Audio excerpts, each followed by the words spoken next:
Welcome back to Energy Explained, the family podcast and YouTube channel. I'm joined by my father, Vikram Rao, who is joining us from outside Chapel Hill, North Carolina. I am here in Arnhem in the Netherlands, and we have an exciting topic today to talk about, which is geothermal energy, which we've alluded to on the show a few times. And now we're going to have a deep dive into why it could be really promising future renewable energy. And so, Daddy, how are you doing today? How's things out there in North Carolina? Well, it's a balmy 48 degrees Fahrenheit day, and with sun, so all good here. Okay, that's it's the time of year out here where we see the sun for like about 30 minutes per day. So that 48 sounds not so bad. It was, I was going to say 2 degrees. It was 36 degrees or 34 degrees around a little Celsius brain. So a little better out there. But let's jump into geothermal. And just from the top, we've talked about it a little on the show. But what is geothermal energy? Yeah, so most of the public thinks of geothermal energy to be Iceland, Yellowstone, geysers, yep. And to some degree what they might see in homes, which is geothermal heating and cooling yep. Of homes using heat pumps. So those are what most people think of. But in the industry, we divide up geothermal into 2 big blocks. All of that, well, not so much all of that. The regular geothermal that you see in Iceland or in Nevada and California, where power is produced from geothermal energy, we call it hydrothermal. Okay. Because of the nature of the mechanism, and we can get into that. The other is what I would call more regular geothermal, is relatively new. Hydrothermal tends to be a niche play. Mm-hmm. It's great where it is, yep. but it's not scalable. Okay. In fact, at Halliburton, when I was CTO, I basically told my folks not to work on hydrothermal. I mean, supply hydrothermal people because it's good money, but not to work on it because it's too much of a niche play. Yep.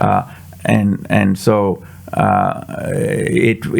large companies are not interested in niche plays. So, yeah. So what's the difference then? Hydrothermal, Yellowstone geyser, I have this impression of some geologic activity happening underground, and that creating, let's say, hot water coming to the surface. That's my impression of that's my sum and totality of my knowledge on hydrothermal. Is that? And so you're saying, okay, in places where that's naturally occurring, it's a viable energy source. These places are relatively rare across the world. And so the major oil and gas companies were not, say, so interested in investing in your time. And it sounds like the 90s and 2000s at that time. And so do I have that pretty much right? Absolutely, you got it dead right. And so what the difference is that both have the same heat source, which is the center of the earth, which produces heat continuously. The core of the earth is molten iron, and then around that is another skin which has a bunch of decaying nuclear radioactive minerals, and these produce heat continuously. In fact, the core of the earth is almost the temperature of the sun. And then what then that it conducts heat out to us, mm-hmm. and then to the atmosphere. And so capturing that heat is the key to geothermal. In hydrothermal, the way it works is that a natural occurrences of water in the mantle, somewhere in, not so much in the mantle, in the upper mantle, in the what's called basement rock, there is a water source. There are fissures and faults, mm-hmm. that bring that water up. So for hydrothermal, what you need is the natural heat from the center of the earth and a source of water and faults and fissures that'll bring the water up. And when it does come up, it comes up in a geyser like in Yellowstone, or seeps out like in Iceland, mm-hmm. and you catch it and you produce energy. So that is only in certain places. Mm-hmm. Only certain places have that combination of events, and that's why I call that a niche play. So now so I think that's pretty clear why that's rather niche. It's if the physical conditions don't exist, it's not going to be viable. Now, what's different with the new geothermal that you're so sanguine about? Yeah, no, the neothermal is not what I'm sanguine about. I was sanguine about the hydrothermal. The new geothermal is where you just take the heat of the rock. The rock is hot somewhere, and you circulate water down and bring it back up. Okay. Okay, in principle, and then there are variants within that, and that you can do anywhere. Every part of the world, you've got hot rock. So the only question then is how hot and how deep. So there's something called geothermal gradient, which is how hot it gets, how quickly it gets hot, in how many meters will it get how hot, and that where the geothermal gradient is greater, it's just cheaper because you have to go less deep to extract the heat. But basically, you're simply extracting the same heat, but from just hot rock. You don't rely on the confluence of events we discussed earlier. Therefore, it's ubiquitous, and therefore it's scalable, and therefore I'm interested. Okay, so you are interested in the new geothermal. Hydrothermal felt to you quite niche, and it sounds like this is a man-made situation mimicking the hydrothermal natural situation. Is that a fair approximation? Exactly. In hydrothermal, the water source was already there and simply came out. In the regular geothermal, as I'm calling it, we put the water in and bring it back out.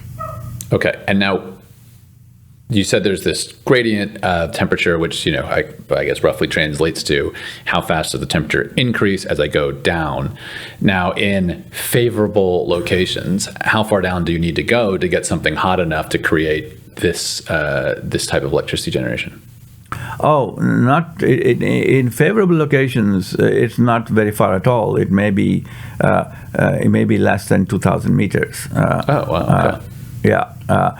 That's for what I will call. There are two types of geothermal. So now let's split it out. Okay.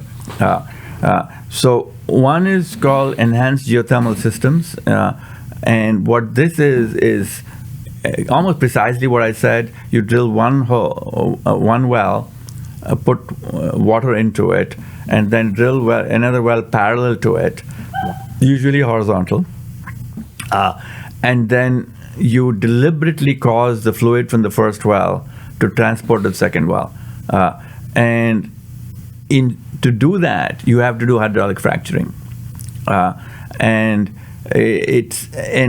so you create a fracture map whereby then the water proceeds from, I'll call it the injector well, and comes back in the producer well, and that just keeps on going, and it continuously extracts heat from the rock that it's being transported through. So that is what's going to enhance geothermal systems. Those guys can operate as low as 160, 170 C, and would comfortably prefer like 220 C. The other system is something that's called closed loop. And a closed loop system is one, especially for countries like France that don't allow hydraulic fracturing. Closed loop would be the only way to go. And the closed loop is where essentially you would think of a single well going in, looping around downstairs, and coming back up. So the water courses through the inside of a pipe continuously. It never enters the rock. And in one of the commercial systems, they'll use something like a radiator concept. Think of a car radiator, where the water flows back and forth. Yeah, it looks like that. Yes, exactly. It looks like that. And so those systems rely uniquely upon the thermal conductivity of the rock to get that heat into the water, or into the fluid. I'll call it. Doesn't have to be water. And so those systems, in my opinion, need hotter rock. So in my opinion, they need at least 275 C, preferably 300 to 350 to 400 C. Okay. Again, simple physics. You need the thermal conductivity, so you need the temperature gradient from the rock to the water in the fluid in the pipe, and so it just needs to be hotter. So you would have to go deeper for those guys, or be somewhat limited to high geothermal gradients. Okay. So those are the two systems. Okay, now with those two systems in mind, what's the sort of potential here? If we think of, we've talked about how wind and solar have the drawback that solar is when the sun is shining and wind is when the wind is blowing, and this creates a difficulty to put the whole grid on these technologies given our current lack of storage capabilities at that scale. Now, this sounds like it wouldn't have that drawback, but what type of, let's say, market potential are we talking here? Could this be 20% of our power? Could it be 40% of our power? Is there enough locations that this could be just everywhere? Like, what are we talking about here? Yeah, so that's a good question. But actually, I just remembered something that I forgot to say. I need to give a disclaimer. I advise two geothermal companies, one in the EGS space and one in the closed loop space. So listeners should be aware that I have that interest, and therefore, if they want to discount what I'm saying, they're welcome to. But I'm disclosing the fact that I advise a geothermal company each of those two spaces. Okay, now getting back to your, and of course, because I do, I have to constantly think about when I say something. Is it something that is secret to the company, or is it public knowledge? But I hope I'm pretty good at that. So, okay, well, yeah. I'll send you the edit before we post it. If I'm not, they'll let me know. Yeah, exactly. Well, they better be listeners. That's true. They better be listeners. Yeah. But, so to your question, I think it's too early to tell what place it will occupy, but I can say this. Geothermal is the only 24/7 renewable. Only 24/7 renewable. Okay, 24/7 means 24 hours a day, 7 days a week. Yeah. No other renewable, and it is renewable because it can be classified as renewable because there's essentially limitless heat from the center of the Earth. Yeah. Okay, so that's point one. So it's a true renewable. Point two, I think of it as a terrific complement to solar and wind. Okay, so it's not an either or for me. Okay, where you have solar and wind, it can be really, really cheap. I mean, you have straight solar today at under 2 US cents a kilowatt hour. Yeah. Okay, and you have straight wind today in the right places, that is in the same region. Straight wind meaning that's all the power you get is from that, all right? But when the wind doesn't blow and the sun doesn't shine and when it rains, okay? And we've discussed this before, I think, the little small statistic of Germany, which has 40% renewable on average, but on any given day, it's as little as 15%, 1.5, and as high as 70%, 70. So that sort of variability is what you are faced with in the normal renewables, if you will. So something like geothermal would pair very well with it because it's 24/7. The other truly interesting thing about renewables is it is doing 24/7 and what's called load following.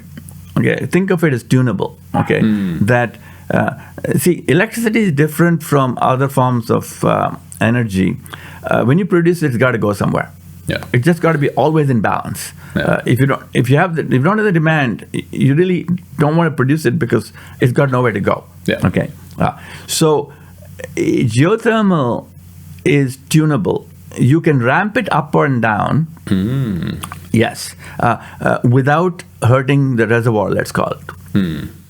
Okay, and so that aspect also is uniquely in favor of it's a 24/7 renewable that is tunable, and that's called load following. It follows the load, and so because it's that, I think it's a beautiful complement to the current renewables. Okay, well let's take a place like country like Germany, not known for the, let's say, spiciest geologic activity. There's no active volcanoes. There's no volcanic mountain ranges. So is a place like Germany going to have gradients, heat gradients high enough that either of these two methods you discussed are viable? Absolutely. Every place in the world will. Okay, and Germany is an interesting one because they have essentially outlawed nuclear. Yeah. Okay. So they've basically eliminated a clean energy source So Germany in particular should be super interested in a clean energy source which they can access and do so as a perfect complement to their very heavy loading of the other renewables. Yes, Germany should be super interested.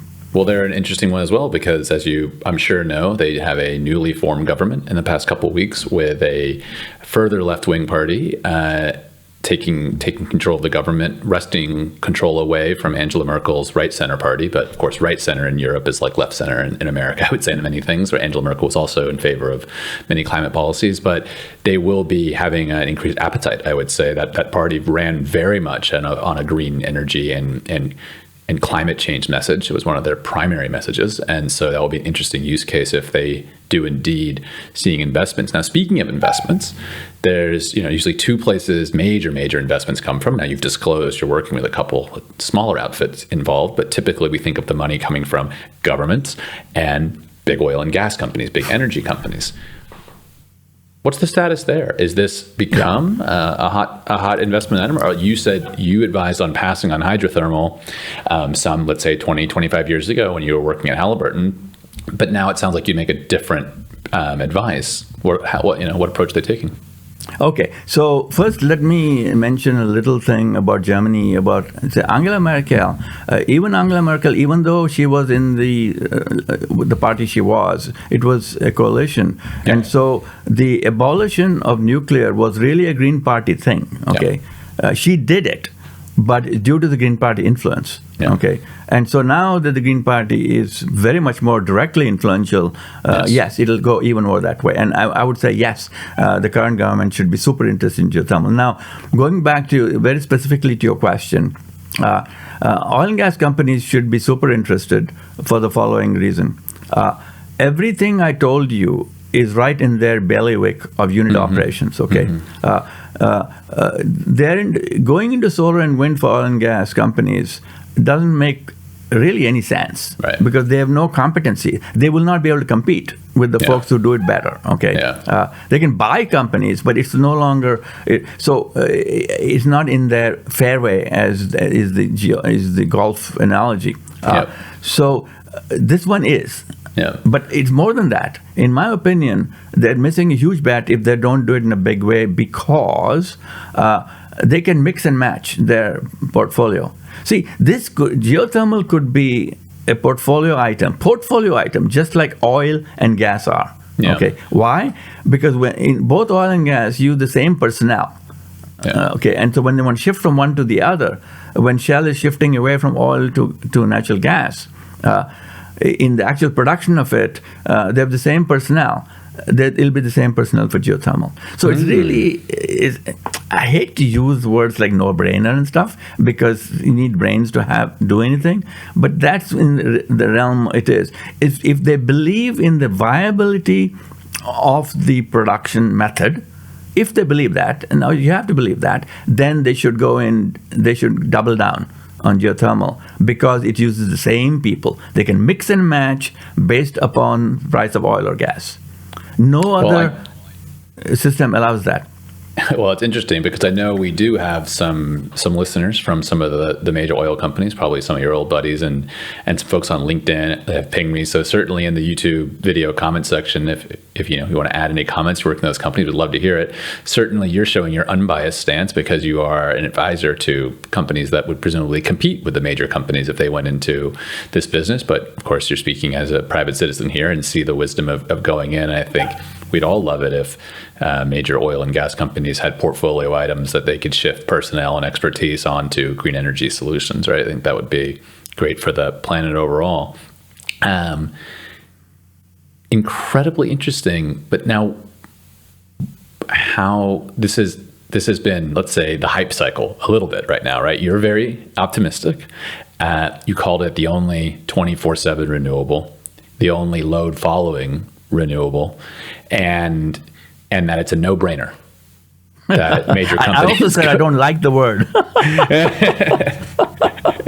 So, if you had to throw a prediction out there over the next 5 years, how do you see this playing out if people are indeed seeing the wisdom in what you're putting down?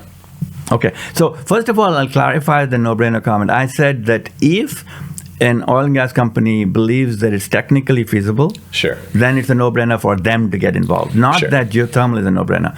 Geothermal today, hydrothermal today, and the EGS system today can produce power for 7 cents a kilowatt hour. Okay, that's pretty good. Okay, Yeah. it's better than most nuclear. Okay. I expect that, especially if oil and gas companies get involved and improve the cost reduction. Okay, what do I mean by that? These small companies do what they're doing, but oil and gas companies are experts in reducing Yeah. the cost. Okay, and then how to scale things. If they do that, I don't think 4 cents is at all infeasible. Okay, Wow. yeah, and 4 cents. Remember, it's a complete system. So take solar by itself. You can do it for 2 cents. But it takes you another 2 cents and more for backup power. Right. Okay, so 4, I would say, is a good target for any load following renewable. Okay, so I would say the prospects are very good. Now, who should do what? Government should do their bit on improving the access. Okay, by that I mean get permits done quickly, and things like that. Okay, and probably even give loan guarantees and things of that nature. The things that governments do when they believe in something. Okay. And how to use public money wisely. They should take a look at it. I'm not a policy guy, so I can't tell them what they should do. But the two folks who should be super interested are governments, because it makes available this sort of clean energy, and major corporations like oil and gas companies, because for them it's a piece of cake in the sense of competency. They have the competency to do every bit of it. Yeah. Now, well, you can paint a compelling picture, and it certainly sounds like of the next. This is actually something that 7 cents out the gate is a economically viable number, and with.